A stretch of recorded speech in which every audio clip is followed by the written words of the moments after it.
పరిష్కరించుకుంటూ హైదరాబాద్ కూరుకుపోతున్న బురదలో నుంచి నగరాన్ని కాపాడాలని ఒక మంచి ఆలోచనతోని ముందుకు వస్తే దాని మీద కూడా బురద జల్లుకుంటూ తిరుగుతున్నారు బామర్దులు.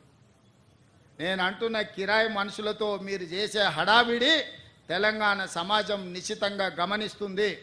ఇవాళ పేదలకు అన్యాయమైందని ఏడుస్తున్నారు కదా. ఈ తెలంగాణ రాష్ట్రాన్ని దోసుకున్న నిధులు మీ పార్టీ ఖాతాలో 1500 కోట్లు ఉన్నాయి. ఒక 500 కోట్లు తీసి ఆ మూసిలో మునిగిపోయిన వాళ్ళకి పంచిపెట్టండి.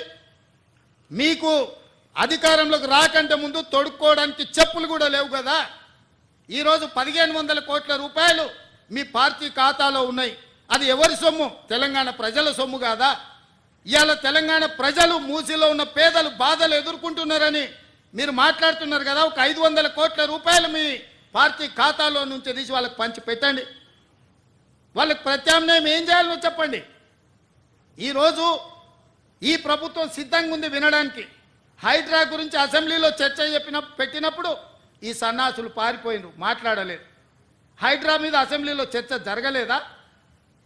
ఆ రోజు మీరు సూచన చేసి ఉంటే ఈరోజు మీరు అడ్డగోలుగా మాట్లాడాల్సిన అవకాశమే లేకపోతుండే కదా.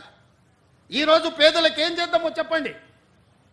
మీ తాత సొమ్ము మా తాత సొమ్ము ఇచ్చేది లేదు. ప్రజలు కట్టిన పన్నుల నుంచి పేదలకి ఇవాళ 12,000 మంది బఫర్ జోన్లో లేకపోతే నదీ బెడ్డులో మూసి పరివాహక ప్రాంతంలో ఉంటే 15,000 డబల్ బెడ్రూమ్ ఇండ్లు ఇవాళ మనం కేటాయించడానికి నేను ఆదేశాలు ఇచ్చిన. మూసి మురికిలో దోమలతోని కలుషితమైన నీళ్లతోని అక్కడ బతకలేని శవాలుగా జీవోత్సవాలుగా ఉన్న పేదవాళ్లకు ఆత్మగౌరవంతో బ్రతకడానికి ఇల్లు ఇచ్చి ఇంటి ఖర్చులకు 25,000 ఇచ్చి మా అధికారులు అక్కడ ఉండి వాళ్ళని ఇంటి దగ్గర దిగబెడుతుంటే అభినందించాల్సింది పోయి అన్యాయంగా మాట్లాడుతున్నారు. డబుల్ బెడ్రూమ్ ఇల్లు కంటే ప్రత్యామ్నాయం ఏముందో చెప్పండి. పంచుదాం, ఇది ప్రజల సొమ్ము. మేము సిద్ధంగా ఉన్నాం బాధ్యత తీసుకోవడానికి. ఇవాళ పేదల సంక్షేమం అమలు చేయడమే మా బాధ్యత. చేతనైతే రాండి, అఖిలపక్ష సమావేశాన్ని పిలుస్తాం, మీరు రాండి, ఏం చేయాలో చెప్పండి. ఏది చేసినా వద్దనడం, మీ చేతగాని తనాన్ని కప్పిపుచ్చుకోవడానికి మమ్మల్ని ఏ ప్రయత్నం చేయొద్దనడం ఇది సమంజసమని నేను అడుగుతున్నా. 10 నెలలు కూడా కాలే మేము అధికారంలోకి వచ్చి. 10 ఏళ్ళు ఈ రాష్ట్రాన్ని దోసుకతిన్న మీరు ఇవాళ ఆగర్భ శ్రీమంతులు ఎట్లయినరు? మీరు మాత్రం ఫామ్ హౌజుల్లో ఉండాలి.